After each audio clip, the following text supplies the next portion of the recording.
Nueva emisión de Pasos Perdidos. Aquí, que es el lugar de nuestro encuentro. Aquí por donde ingresan y salen los proyectos. Aquí donde nacen algunas ideas. La mayoría se concreta, otras quedan guardadas, se suele decir en cajones, ¿no es cierto? ¿Y por qué pasa eso? Bueno, porque no se logran acuerdos, porque no hay consensos, porque se discute. Pero lo importante es que usted conozca cómo trabajan los legisladores, en qué están pensando para mejorarle su vida de todos los días. Acompáñeme.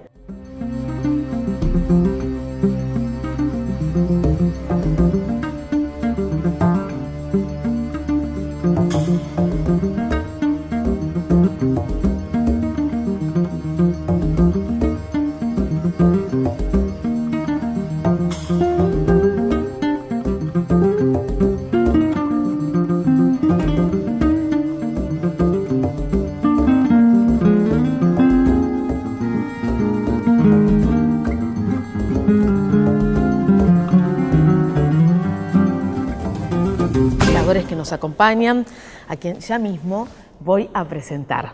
Adriana Pueyrós, Buenos Aires, Frente para la Victoria. Adriana, ¿cómo va? Muy bien. Bienvenida, muchas gracias por estar aquí, al igual que Gabriela Troyana, en Buenos Aires, Partido Socialista. Muchas gracias. Pero también, como es habitual, me acompañan colegas, porque también quieren saber de qué se trata. En definitiva, es nuestro objetivo. Raúl Graneros, de Radio Ciudad, y Mario Fiore, de Diario Los Andes de Mendoza, y La Voz del Interior. Muchísimas gracias por estar aquí. Vamos a comenzar desgranando, y está bien el título, Desgranando, porque tiene que ver con el Instituto Granario que nos trae Adriana Pueyrós. ¿De qué se trata, Adriana? Bueno, se trata de la creación de un instituto autónomo, dependiente del Estado Nacional, cuyo objetivo fundamental es el regular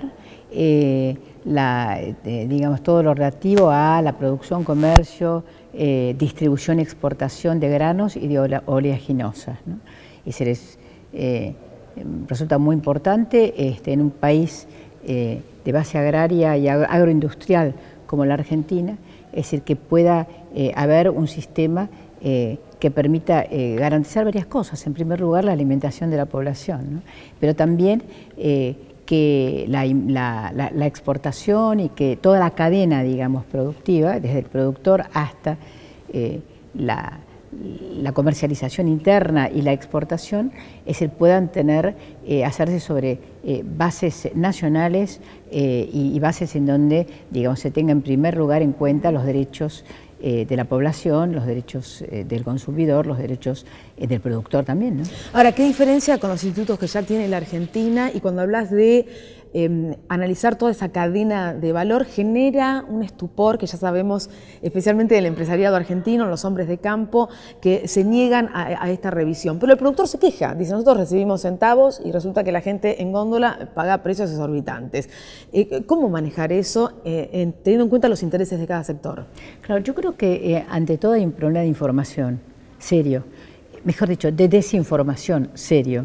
Me parece que con el desarrollo de los medios de comunicación realmente podría informarse de otra manera y le podría llegar al productor otra información, una información por la cual el productor y el intermediario, el que comercializa, etcétera, puedan entender que cooperativamente se gana, que se gana más cooperativamente y que se gana entonces hacia el mediano y el largo plazo.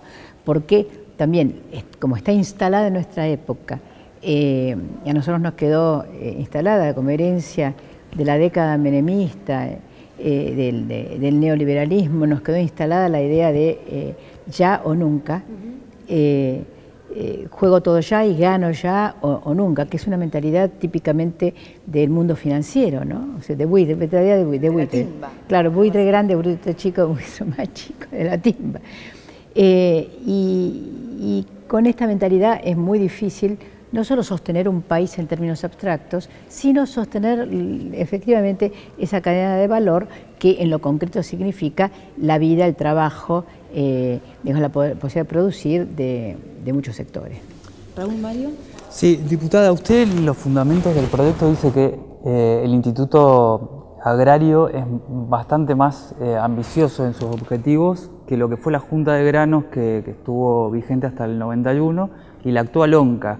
¿Cuál es la diferencia digamos, que usted marca en el salto cualitativo que se hace en cuanto a la regulación tanto del mercado interno como del mercado externo, porque otra de las cosas que me parece interesante que señala el proyecto es que es tan importante la exportación de soja y demás oleaginosas que muchas veces cuando no se liquida se produce un desbalance en el Banco Central de divisas. Entonces, ¿cómo se busca regular todos estos aspectos? Sí, bueno, en primer lugar, la diferencia. Creo que la diferencia está en varias cuestiones. Una, que para mí es muy importante, es que una de las primeras funciones que aparecen en el proyecto es la de que se elabore un plan estratégico y que ese plan estratégico lo elabore un consejo en donde están representados, es decir, los organismos dependientes del Sistema Nacional de Ciencia y Técnica. Esto quiere decir INTI, INTA, etcétera. Todo lo que es el CONICET. Todos los que y el CONICET es uno de los organismos de ciencia y técnica, o sea, CONICET, INTI, INTA, CONAE, CONEA, etcétera, ¿sí? Que estén representadas las universidades y que estén representados los productores. Entonces, para que esto es crear un espacio para que en su conjunto los diferentes sectores de la sociedad que están implicados y que pueden agregar conocimiento, ¿sí?, piensen estratégicamente. Que sean parte del instituto. Sí, sean parte del instituto, pero además su función sea el pensar no solamente cómo resuelvo el problema ahora, sino que además de eso, ¿sí?, pensar para los próximos años, pensar en términos, es decir, en términos de una década, pensar estratégicamente en términos de cuál es la situación de la Argentina en el mundo, ¿sí?, no solamente de los intereses inmediatos. Y en cuanto a la capacidad regulatoria del mercado interno y también de la exportación, ¿cuáles serían las principales herramientas, más allá de las sanciones que están previstas en la ley? Bueno, el instituto, digamos, justamente lo que se le otorga es esa capacidad regulatoria, se le otorga la capacidad de intervenir, digamos, sí, y tiene que haber una reglamentación, ¿sí?, que plantee los instrumentos como para ese tipo. Cuando digo intervenir, quiero decir, a ver, debería buscar un sinónimo, porque si no interviene suena muy mal. Quiere decir actuar, ¿sí? No solamente cuando hay un problema, no se trata solamente de sanciones, sino que se trata también de propuestas, presencia y compartir con los productores, compartir con quienes pueden agregar conocimiento, ¿sí?, y en conjunto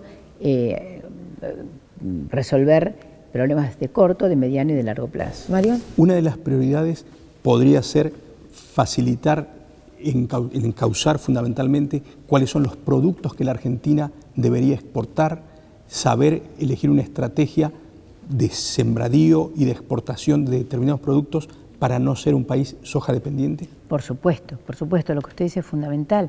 O sea, realmente para que no sea un país soja dependiente y por lo tanto no tengamos un horizonte futuro de pobreza, ¿no? De pobreza en la posibilidad de producir, de pobreza en la posibilidad de consumir, etcétera, hace falta planificación. Y no hay un organismo que pueda planificar, ¿no?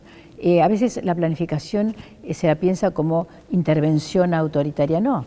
Es decir, en realidad toda sociedad democrática requiere una planificación. Entonces, efectivamente, la posibilidad de estimular determinado, no de imponer, sino de estimular determinado tipo de producción y en todo caso desestimular otro tipo de producción o regularla o tratar de que no se produzca solo soja, sino que también haya otro tipo de granos, o sea, regular el tema de las talas de bosque. Por eso está previsto que en el directorio del instituto, que el directorio esté conformado por representantes de los distintos ministerios, de 4 o 5 ministerios, entre los cuales está Agricultura, está Medio Ambiente, etc. Claro, es planificar en definitiva qué necesita el país, cómo nos organizamos, cómo defendemos a todos los sectores y buscamos el bien común, digo, para hablar, ¿no?, de los argentinos en general. ¿Les parece que hacemos una primera pausa? Enseguida vamos a estar hablando con Gabriela Troiano. El cine nacional, tiene que llegar a todos, claro está, y enseguida le vamos a contar por qué no sucede todavía. Pausa y volvemos.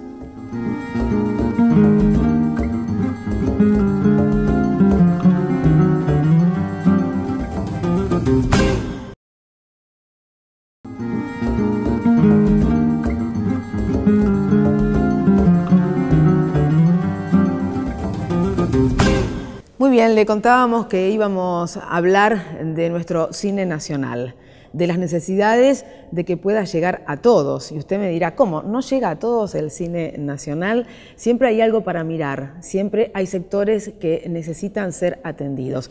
Gabriela Troiano, que es legisladora del Partido Socialista de Buenos Aires, justamente nos va a contar esto. Gabriela, ¿cómo va? Bien. Bueno, este es un poco un proyecto en donde se tiene en cuenta la inclusión de las personas con discapacidad y también de nuestros adultos mayores, de los abuelos, que tienen dificultades para poder escuchar, o sea, es para disminuciones auditivas y para personas de baja visión o ciegos. Y lo que establece el proyecto es que nuestro Instituto Nacional de Cinematografía Argentina invierte a través de subsidio, a través de créditos, más de 14 millones en cine. Entonces, nuestra idea era que esas películas que estaban subsidiadas por el Estado puedan ser accesibles, para lo cual necesitamos que estén subtituladas, que tenga un recuadro con lenguaje de señas y que además tenga una plataforma que a la persona, digamos, que no tiene ningún tipo de disminución, no le es un estorbo, una plataforma virtual con un sistema de audiotexto para que las personas ciegas o disminuidas visuales, cada uno con su auricular, claro, lo pueda escuchar, pueda acceder. Entonces es como, yo digo siempre, como nuestros abuelos que escuchaban las telenovelas por radio, entonces tenían que explicarle un poco el entorno en que se desarrollaba la película para que la persona lo pueda entender. Me hiciste acordar algo, una anécdota que contaba Mastroianni, porque decía que iba a ver sus películas con su madre y con su padre. O sea, uno no veía bien y el otro no escuchaba bien, así que les parecían mis películas maravillosas, porque ninguno de los dos entendía muy bien de qué se trataba.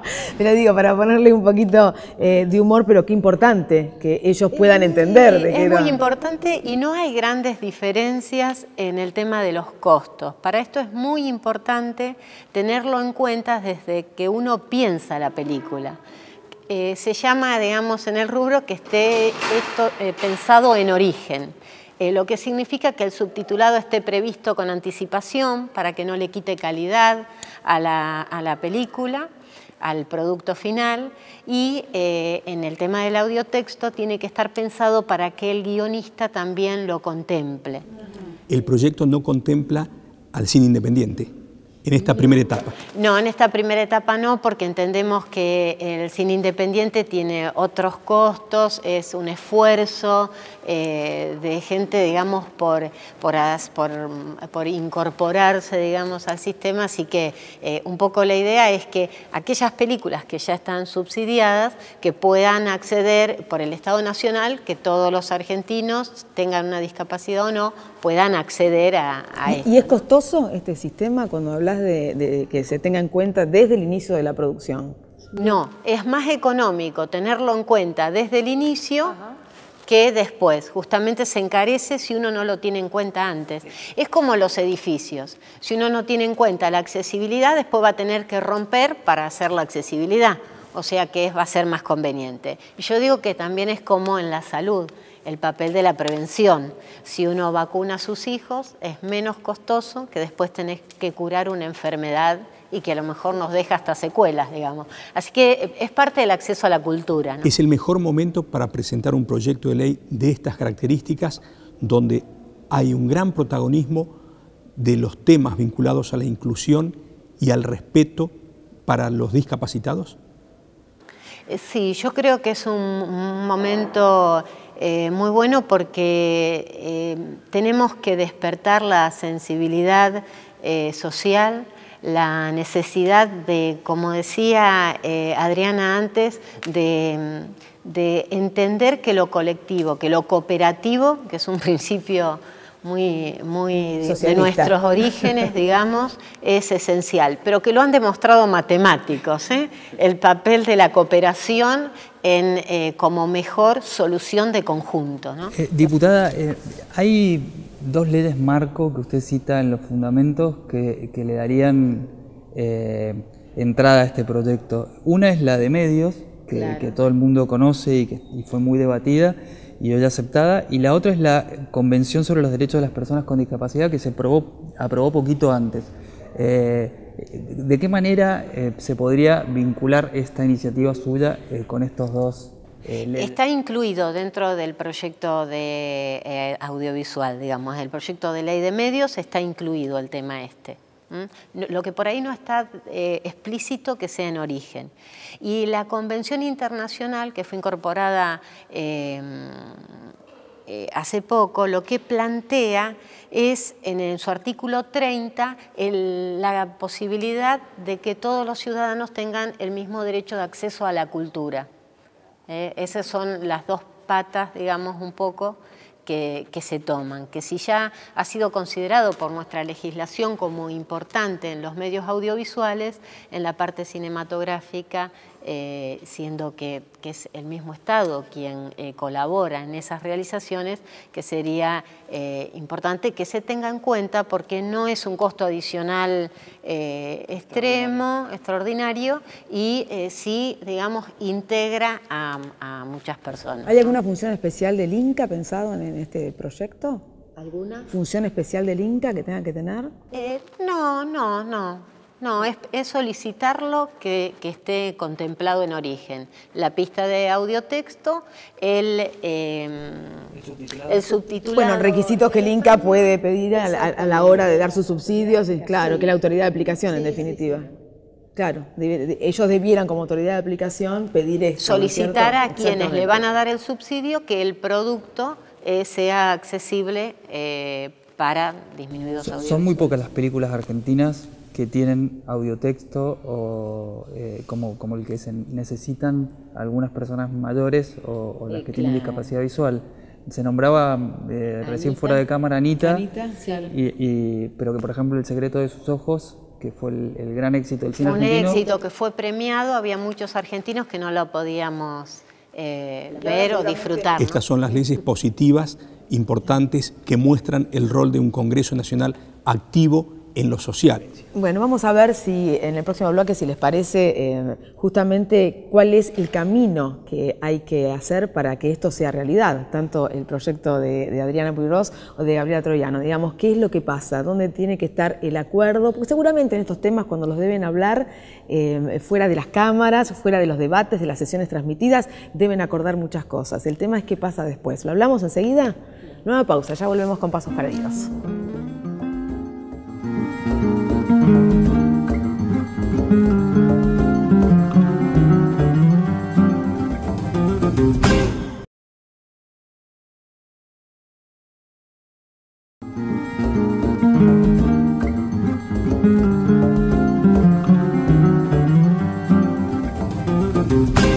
Último tramo del programa de hoy para entender un poquito qué pasa con estos proyectos que también nos han explicado las legisladoras.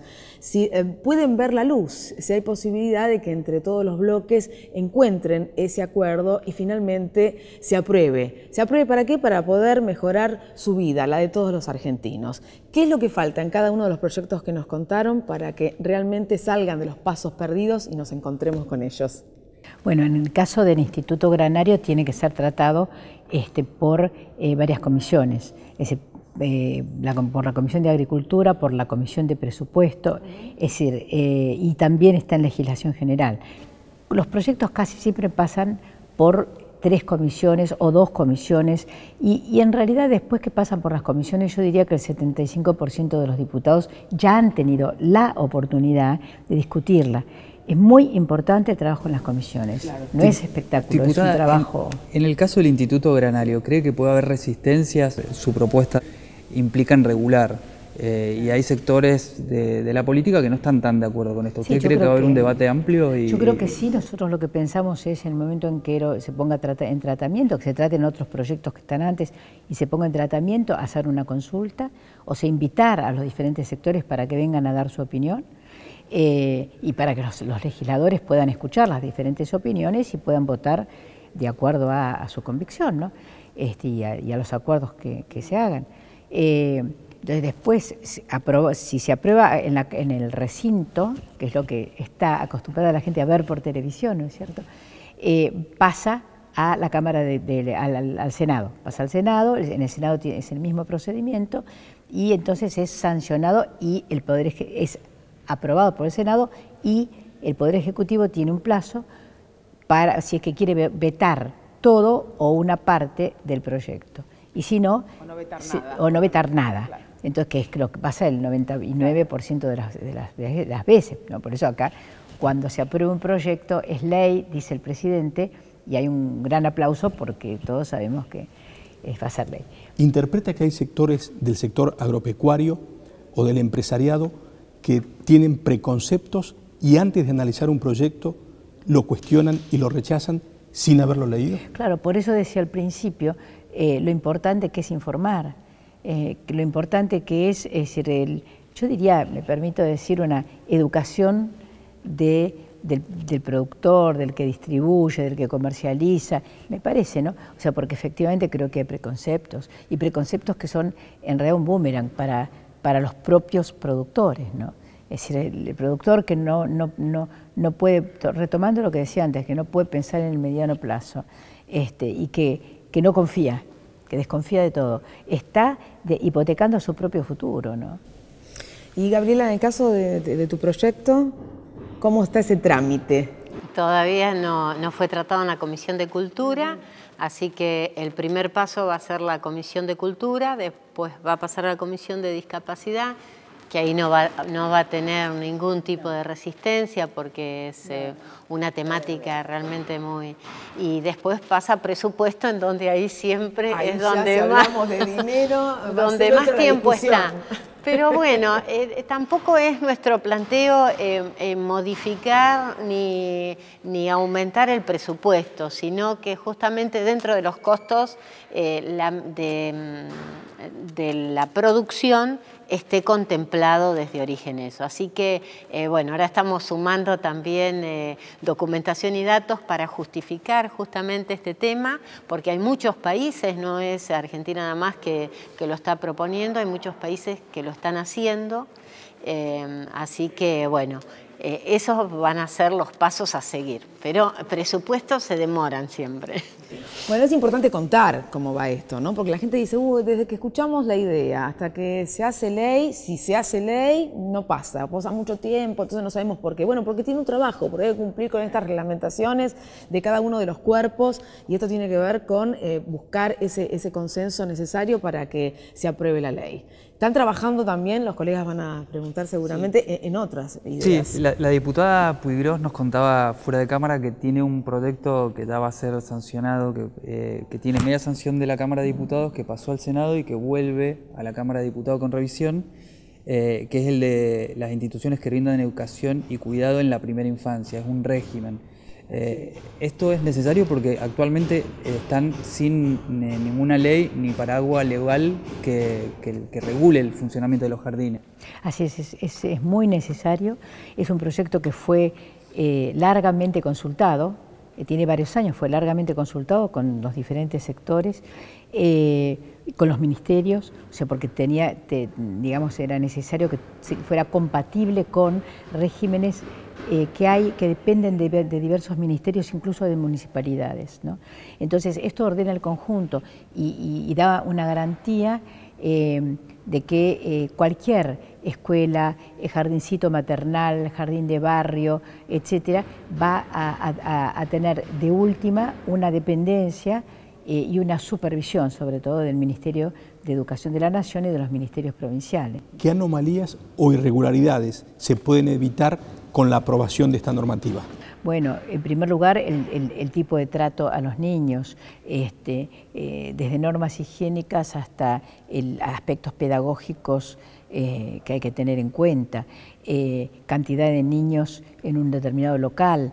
Hay muchas cuestiones, ¿no?, que tienen que ver con bueno, una responsabilidad social fundamental, ¿no? Lo interesante además es que, de acuerdo a lo que decía Rosario, ¿no?, y lo que me preguntabas recién, este proyecto es un proyecto que se aprobó acá, por unanimidad, fue al Senado. El Senado hubo acuerdo, pero se le hicieron 1 o 2 modificaciones que en realidad estaban bien, porque ampliaban a cierto tipo de... Claro, pero tiene que volver entonces a vuelve diputados. acá y es muy sencillo el trámite. Bien, bien. Gabriela, también hay otras ideas que estás trabajando. Sí, hay una del gas licuado, que es un proyecto de resolución y por el cual se declara servicio público. ¿Qué utilidad puede tener esto? Que la garrafa sea... Bueno, lo que estamos planteando nosotros es una modificación del artículo 5 de la ley que le da origen para que se pueda, para que el gas licuado esté controlado o regulado, el valor de venta en todos los puntos, por el Estado Nacional. Porque lo que vemos es que si bien estaba, digamos, sigue vigente el plan para una garrafa para todos, lo que vemos es que la inflación ha comido tanto, digamos, se ha incrementado tanto que se han disminuido los puntos de venta y la gente tiene que recorrer distancias muy grandes para poder obtener, la gente de menores recursos, ¿no? Una garrafa a un precio de 16 pesos. Entonces le terminan cobrando o el flete y entonces ya, digamos, se desvirtúa y aparte se desvirtúa la intención misma del plan, claro, del precio social. Entonces decimos, bueno, la mejor manera de que esto no suceda es que exista un control, ya que la mitad de la población de nuestro país no cuenta con una red de gas natural. Y si bien se ha propuesto la ampliación de la red de gas, que está muy bueno, digamos que es lo mejor para la población, va a llevar un tiempo hasta que esto se efectivice y tratar de que la garrafa pueda llegar a los hogares más humildes y a poblaciones del interior que no tienen acceso. Hay 4 provincias de nuestro país directamente que no tienen acceso al gas natural. Muy importante, por cierto, todo esto y ojalá que vean la luz pronto y que podamos estar contándoles desde Pasos Perdidos, que ya son ley, ¿no es cierto?, ojalá, estas ideas. Diputadas Pueyrredón, Troyano, muchas gracias por haber venido, a los colegas también, a Raúl Graneros y a Mario Fiore por haber participado realmente de esta mesa. Nosotros nos despedimos hasta la semana próxima. Muchísimas gracias.